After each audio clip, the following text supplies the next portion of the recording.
It's a place of uncommon beauty, where mountains rise from the sea and glaciers still thrive.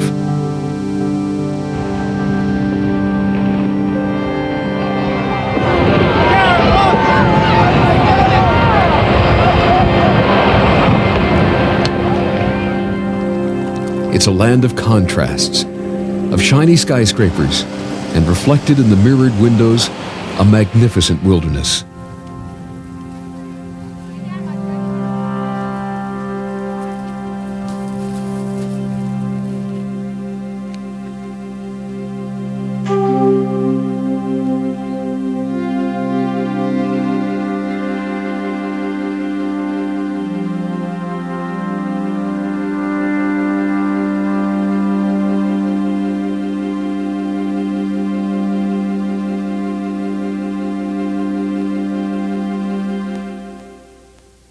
Alaska's Gulf Coast region stretches 650 miles along south-central Alaska. The region includes the fjords and glaciers of Prince William Sound, the Kenai Peninsula, Cook Inlet, and Kodiak Island. Coastal communities include Cordova, Valdez, Whittier, Kodiak, Seward, Homer, Kenai, and Anchorage, Alaska's largest city. South Central's Gulf Coast is bordered to the north and west by the lofty peaks of the Alaska Range, with spectacular Mount McKinley rising above all.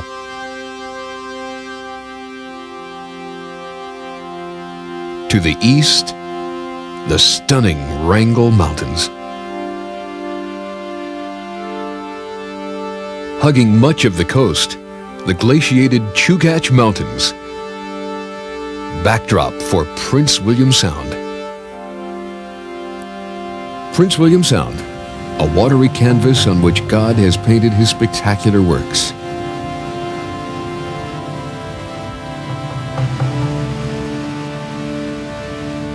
The mountains spawn innumerable glaciers, stretching their icy fingers to the sea.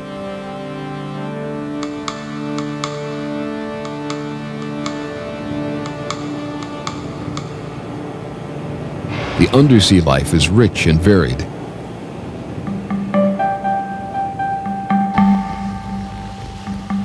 Prince William Sound covers 15,000 square miles of water, ice, and land. It has been called Alaska's best-kept secret. But today the secret's out. Prince William Sound has been discovered.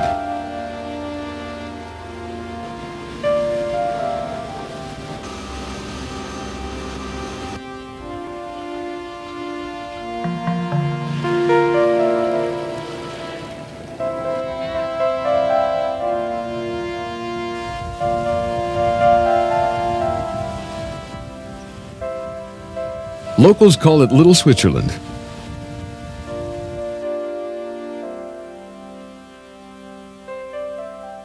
On the map, it's Valdez. Valdez is the terminus for the Trans-Alaska Pipeline. Crude oil from Prudhoe Bay is pumped 800 miles, then loaded into tankers across the bay from Valdez City.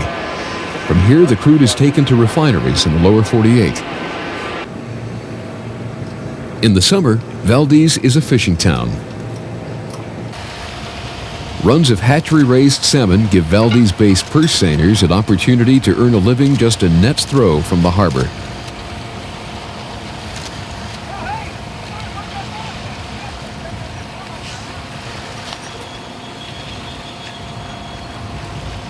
In 1988, the harvest from the rich waters of Prince William Sound totaled around $90 million. The bright star for Valdez is tourism. The spectacular waterfalls of Keystone Canyon are unequaled. The swift waters below, a rafter's delight.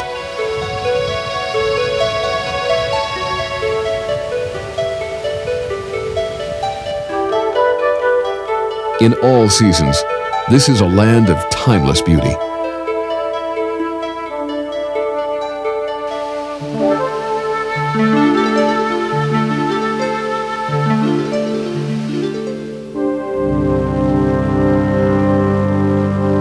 Meltwaters from Shoup Glacier feed Valdez Arm. Shoup Bay is one of the area's sparkling jewels. Daily tours wind through the ice-choked lake and past the largest and fastest-growing kittiwake rookery in Prince William Sound. Hatching July 3rd, so at this point they're about 24 days old. You'll be able to see them in the fluffy stage as well as they're feathering out.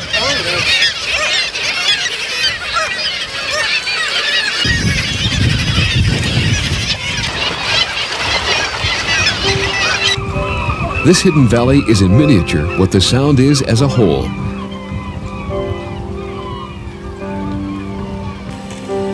A place of stunning beauty, where ice and rock battle for position in a drama as old as the Sound itself.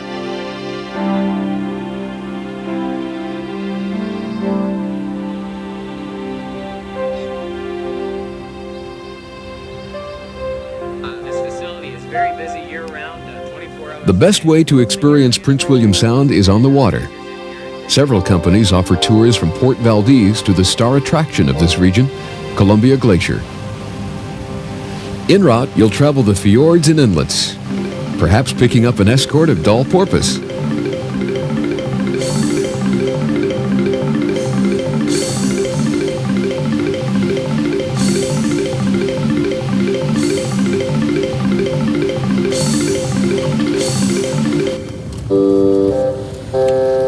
Stellar sea lions are also common. You'll often see them hauled out on navigational buoys. You know you're getting close to Columbia Glacier when you start seeing the ice.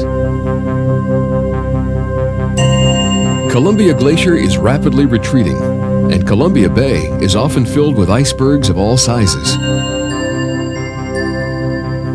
Columbia is the second largest tidewater glacier in North America.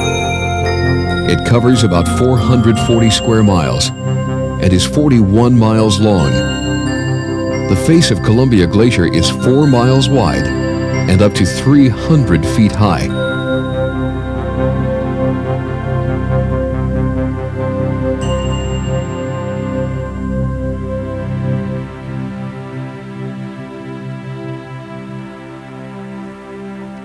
The icebergs are natural works of art, but have their functional value as well. Harbor seals will haul out on glacial ice and can often be seen swimming along the ice floes.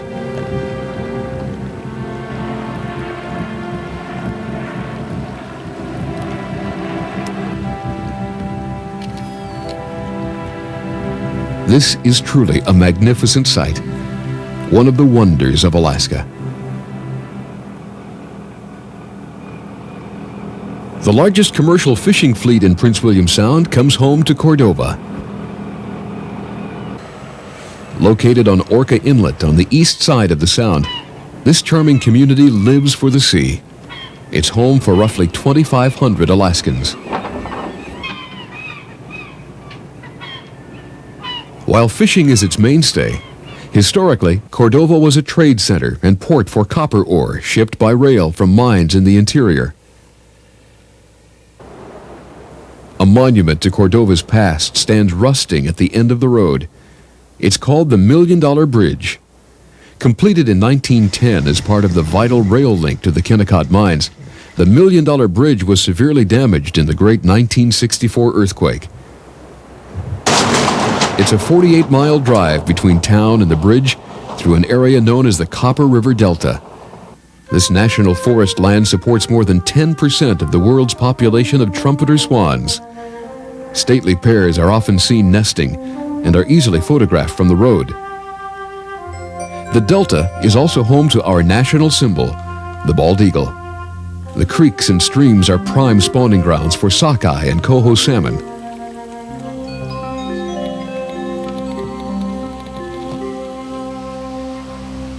One of the natural attractions on the Delta is Childs Glacier. The face of the glacier is undercut by the swift-flowing Copper River. Easy access to the glacier and frequent calving makes Childs a favorite attraction on the Delta. Whittier grew up at the opposite end of Prince William Sound as a strategic ice-free port during World War II. A series of tunnels connects Whittier to the rest of Alaska. Cars and buses piggyback on the Alaska Railroad for this unusual trip through the mountains. Today, Whittier is a port of call for several luxury liners which cruise Alaska's Gulf Coast. The small boat harbor is filled with pleasure craft and commercial fishing boats, reflecting the lifestyle at this end of Prince William Sound.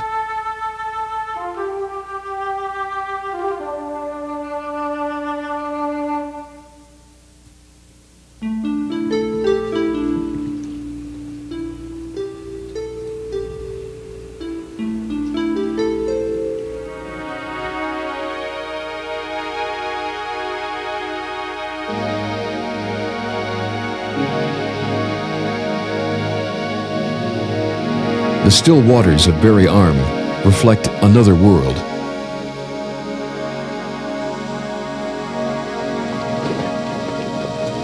Charter boats from Whittier will bring you to this icy cathedral. The eyes of hundreds of seals are watching as you take in the awe-inspiring scenery. It's going to hit the water here, folks, so watch it. Get ready, folks. Here it goes. Get your camera.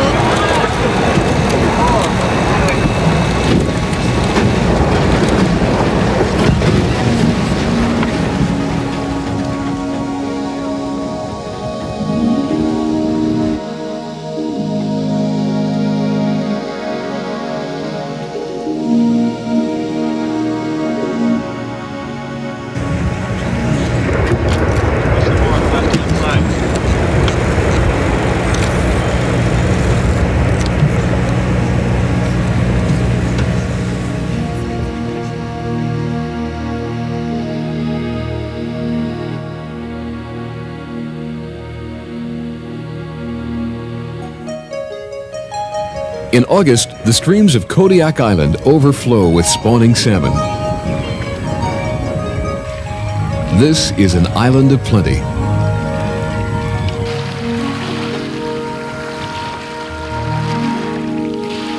Known as the Emerald Isle, it is Alaska's largest island. It stretches 100 miles by 60 miles. But no part of Kodiak is more than 15 miles from saltwater. The city of Kodiak rests beneath the fog. This was once capital of Russian America. The Russian Orthodox Church was established in 1794.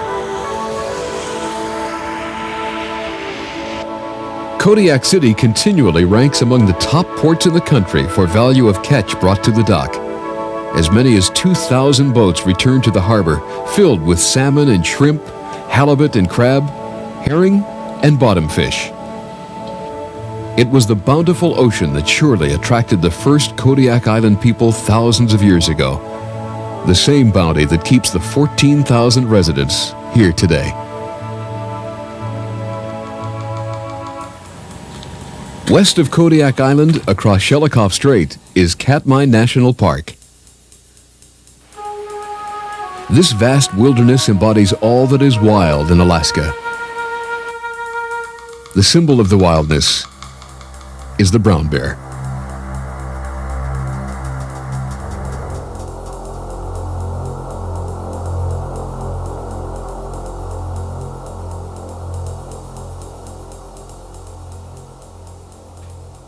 Most visitors to Katmai National Park arrive by float plane from King Salmon.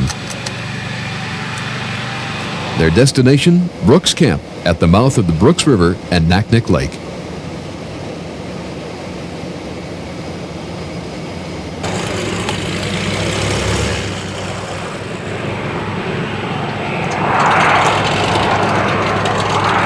Known for abundant sockeye salmon and trophy rainbow trout, the Brooks River attracts anglers from all over the world.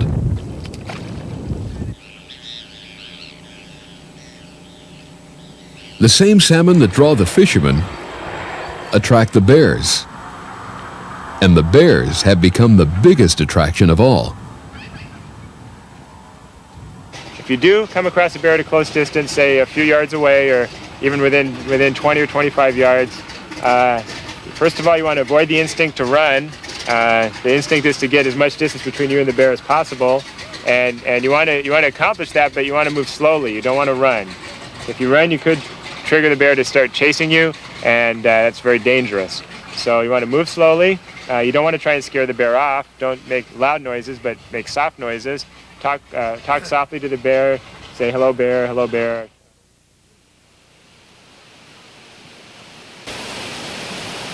In early July, the sockeye salmon are running upriver and the brown bears congregate at Brooks Falls. The strategy is simple. Stake out a position and wait for lunch to be served.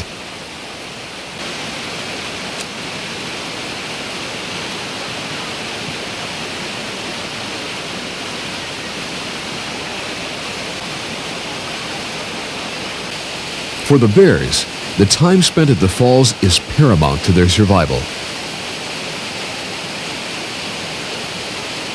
During a single day, they will consume as much as 200 pounds of fish.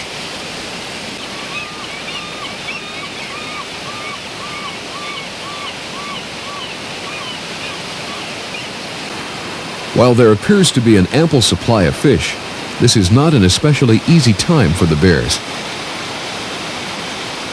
The stress is apparent as the bears compete for status and the best fishing spots.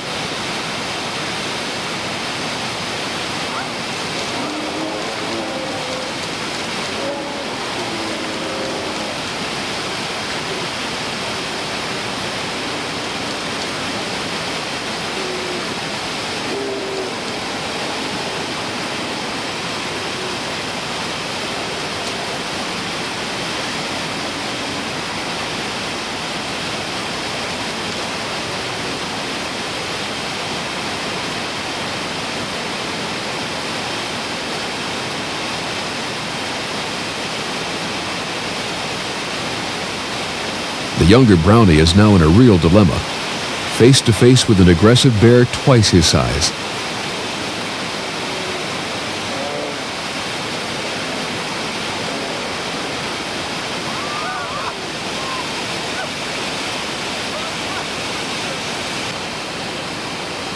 Brooks Falls offers a rare opportunity to learn about the social behavior of the brown bear.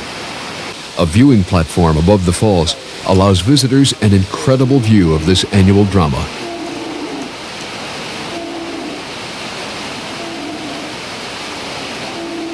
This standoff will end with a delicate maneuver as the female tiptoes to safety.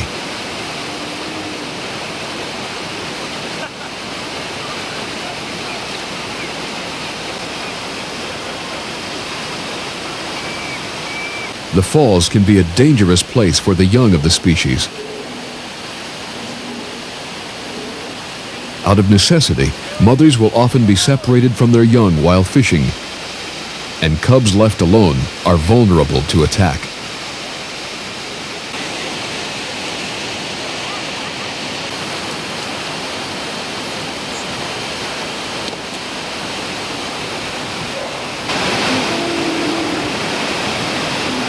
This encounter vividly demonstrates the ferocity of a mother protecting her young.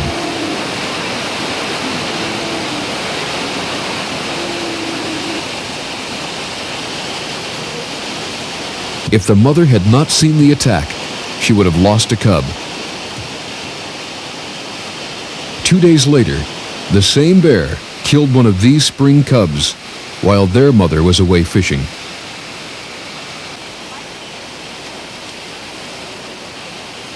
The drama at Brooks Falls is but one of Katmai National Park's many natural splendors. Another is the Valley of 10,000 Smokes. In 1912, this valley was buried under as much as 700 feet of ash from the eruption of Nova Rupta volcano. Its devastating power was 10 times more forceful than the 1980 eruption of Mount St. Helens. 8 decades later, the Valley of 10,000 Smokes is still recovering. Revegetation along the turbulent Yucak River is slow to come. Volcanic debris along the bank is evidence of the cataclysm. Rocks blown full of bubbles actually float.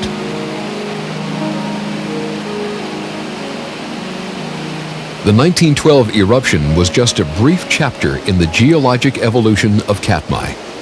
Pressed in the shale are 60 million-year-old fossils from a time when shallow seas covered this land. The expansive beauty of Katmai, from the Valley of 10,000 Smokes to the shores of Naknek Lake, attract travelers worldwide. Park rangers say as many as 50,000 people trek here each year. The rising numbers present new challenges to protect this wilderness while sharing it with all mankind.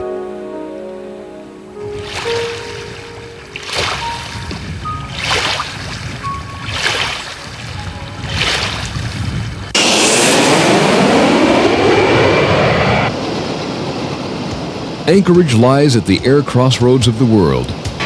Whether from Europe or Asia or a major city in the lower 48, Anchorage is just a few hours away. From its modest beginnings in 1914 as a construction camp for the Alaska Railroad, Anchorage has boomed and blossomed, literally. Downtown streets are adorned with hanging baskets. The Log Cabin Visitor Center is awash in color. City gardeners put their green thumbs to work overtime, and it pays. This is Alaska's version of Big City. Shiny skyscrapers and rush hour traffic. Its own performing arts center. Anchorage is home for around 230,000 sourdoughs who prefer to live on the edge of the wilderness.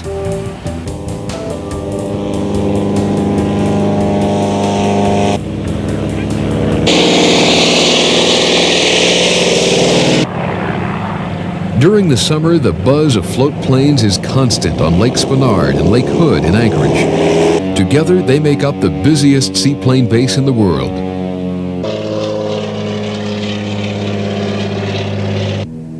Within less than an hour, you can be enjoying a fly-in fishing adventure. Another way to experience Anchorage's backyard is by helicopter. Helitours will whisk you over the snow-capped peaks of the Chugach Mountains. This is Alaska's most glaciated mountain range.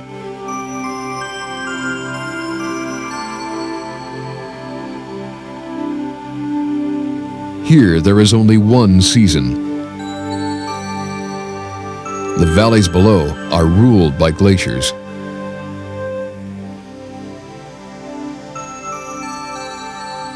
As you cruise by the jagged face of the Colony Glacier, you'll see the stress marks and cracks of this remnant of the Ice Age.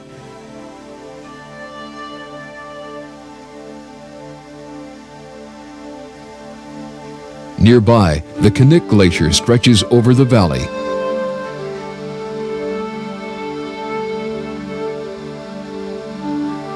Where ice has recently calved from the glacier's edge, you see the deep blue color. This ice is so dense, it traps all but the blue wavelength of light beneath the surface.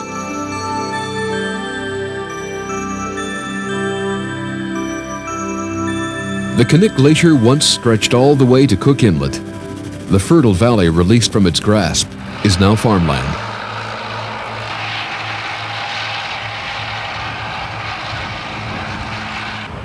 The community of Palmer, just north of Anchorage, grew as an agricultural experiment in the 1930s. Farm families, devastated in the Dust Bowl and Great Depression, were relocated to form the Matanuska Valley Colony. Many farms established in colony days are still productive. In many valley gardens, you'll see Alaska's famous giant cabbage. Long summer days, good soil, and special seeds combine for record cabbages over 80 pounds. A statue erected in Anchorage honors the first tourist to sail these parts, Captain James Cook. 2 centuries later, tourists are still coming with an eye for new discoveries. That may be as simple as watching the beluga whales in Cook Inlet. The sparkling white whales return each spring, drawn by the smelt-like hooligan and salmon. Pods of the ghost-like belugas hunt right at the inlet's edge.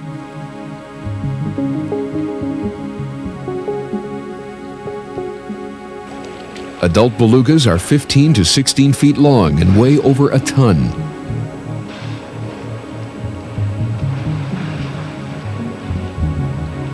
Several hundred roam Cook Inlet, putting on their show free of charge.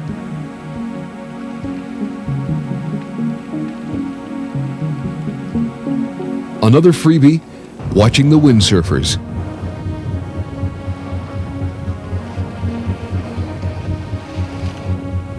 They hoist their colorful sails to challenge the wind and water of Cook Inlet's Turnagain Arm.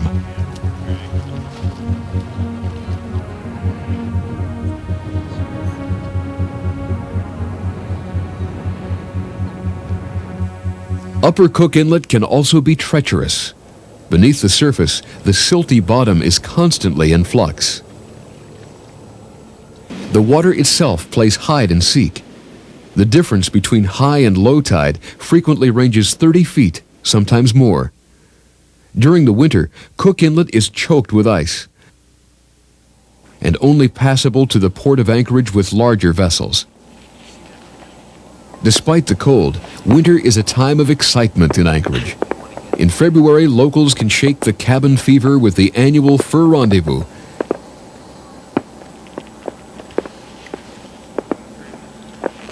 Events include the World Championship Sled Dog Race, the fastest huskies in the world sprinting through city streets and backwoods trails.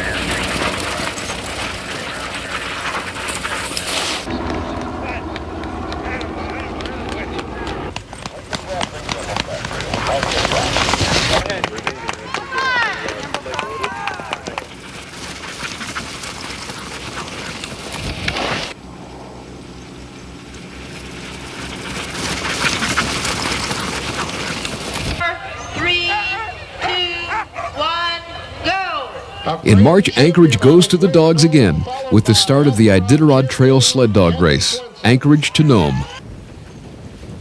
The winner of the Iditarod will cover the 1,000-plus miles in 11 days. It sometimes seems to take several days just to drive out of town. This is the only road heading south to the Kenai Peninsula. Traffic is often bumper to bumper. Just about the time traffic eases up, someone spots the Dall sheep and the real traffic jam begins.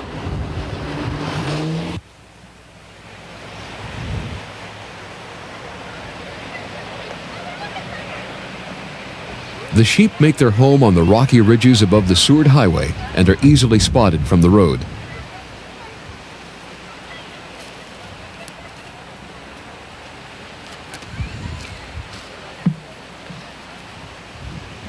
Sometimes the sheep are literally on the road.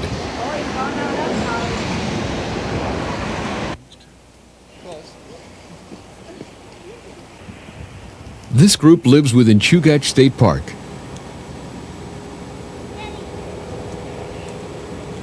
They are protected from hunting and generally tolerate the attention they get from us.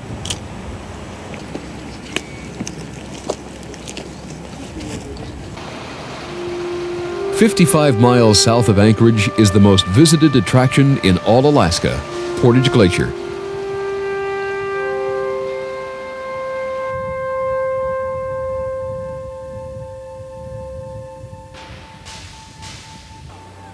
Icebergs line the lake's edge, 3 miles from where they fall from the glacier's face.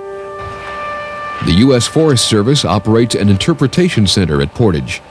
But for an up-close look at the glacier, your choice is this or this. The MV Ptarmigan was specially designed to navigate on Portage Lake. A 1-hour cruise takes passengers face to face with this mighty glacier.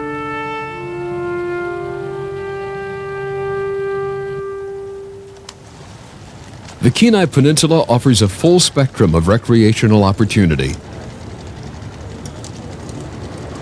Wildlife abounds in the national forests and refuges.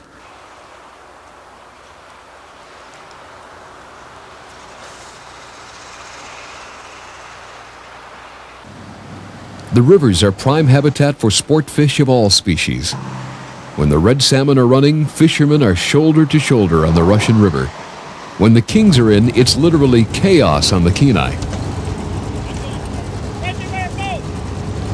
This is what Alaskans refer to as combat fishing, all for the chance to hook into a Kenai River king.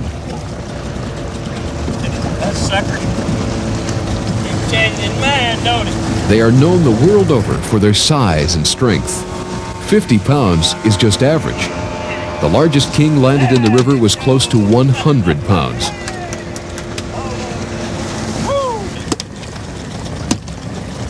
No matter the size, when you battle a king and win, the memory will last a lifetime. That's a heavy fish. Okay, now Ruth, Joe, step back and let him come underneath you. Now just wait and see what we do here. Okay, keep him coming there, Mike. Slow and steady. Battling a Pacific halibut is another favorite pastime on the Kenai Peninsula. This charter boat is anchored near the Barren Islands in Cook Inlet. Just step behind me now.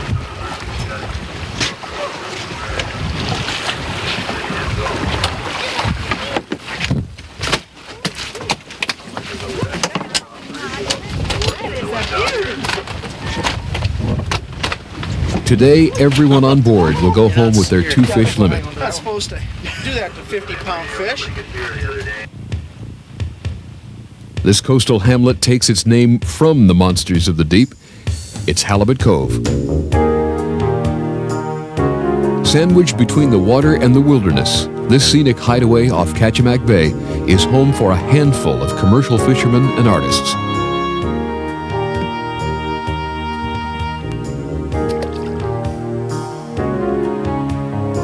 The pace here seems slower, the locals friendly.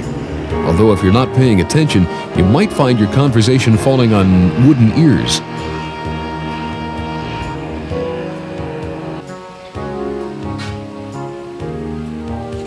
There are no roads to Halibut Cove, but during the summer, a private ferry will shuttle visitors to and from nearby Homer.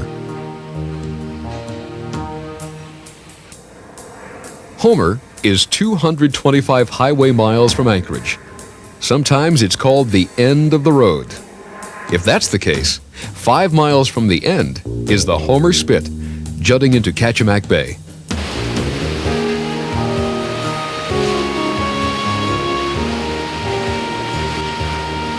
The Homer Spit is a popular destination.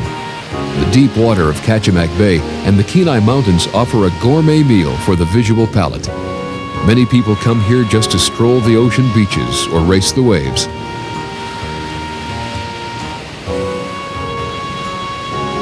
The Homer Spit is also the place to catch a ride to the halibut grounds. Daily charters leave from the small boat harbor, and most anglers are rarely disappointed. The city of Seward is also known for its great fishing for halibut and salmon. Weekend sailing regattas on Resurrection Bay. The midwinter polar bear jump into the ice-cold Seward Harbor. And just about the best 4th of July celebration anywhere.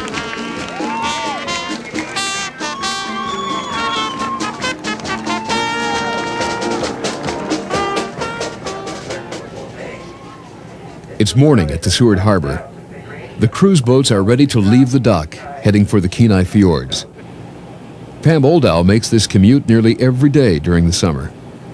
And while the drive's the same, no 2 days on the water are ever exactly alike. The sparkling waters of Resurrection Bay are home to sea otters and humpback whales. This is Alaska at its best.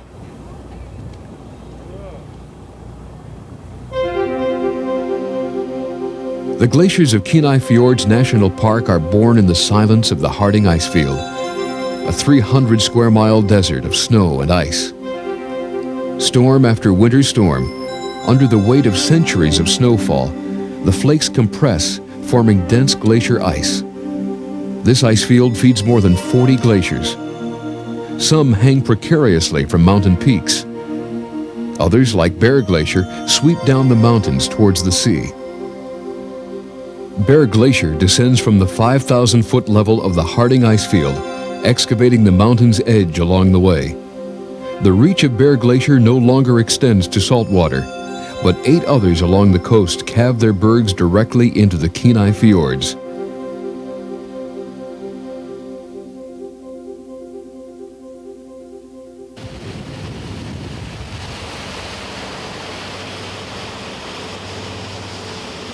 Most Kenai Fjords cruises venture up Holgate Arm, 45 miles from Seward. Freshly calved icebergs fill the water, heightening expectations for what's to come. At the head of this narrow fjord, the Holgate Glacier rises more than 600 feet above tidewater.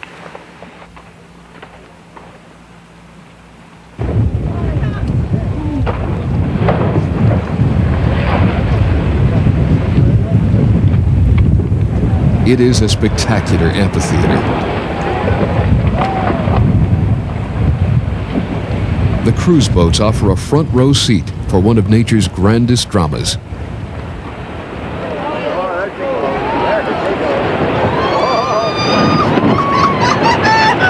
I told ya!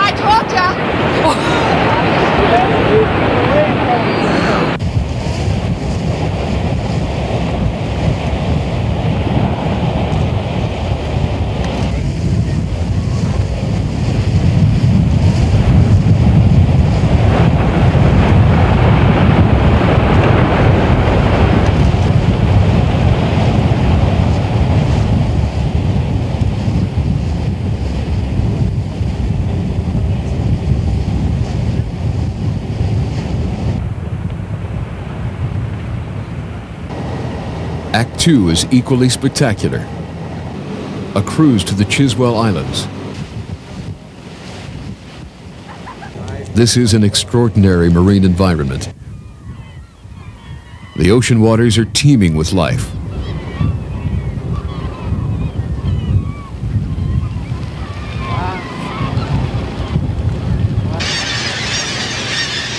More than 75,000 seabirds of 27 species line the cliffs of the Chiswell Islands.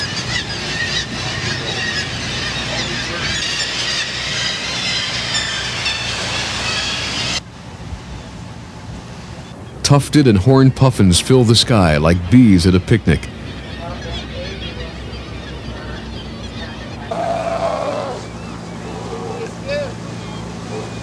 Along the rocky shore, crowds of stellar sea lions bask and sing out of tune.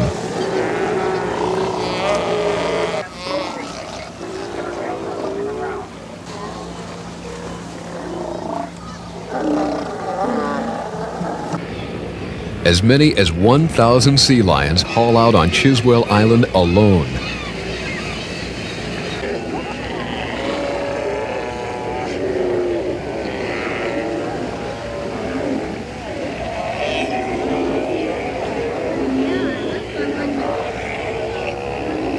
To some ears, the bark of these sea lions is a joyful noise, proclaiming the vitality of Alaska's Gulf Coast.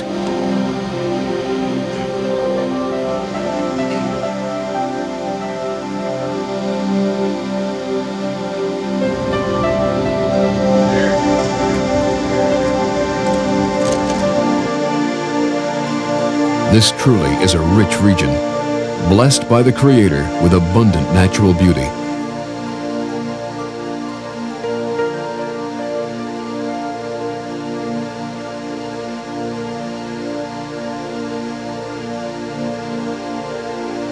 In all seasons, Alaska's Gulf Coast awaits discovery.